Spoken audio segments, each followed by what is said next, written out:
How to fix hardware reserved memory too high in Windows. 1. Change maximum memory from the boot options. 2.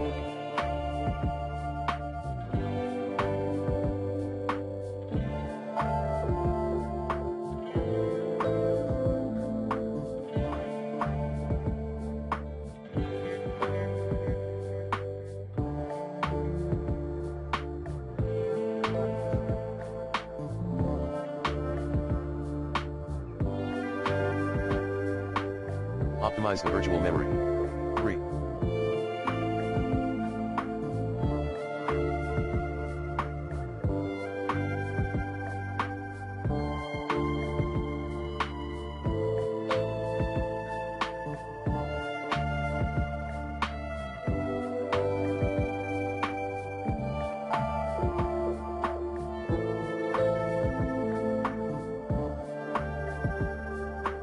Update drivers using the recommended Avast driver updater in this video guide.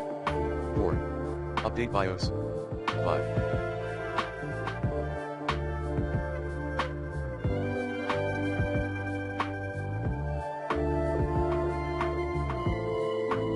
Restore BIOS to the default settings.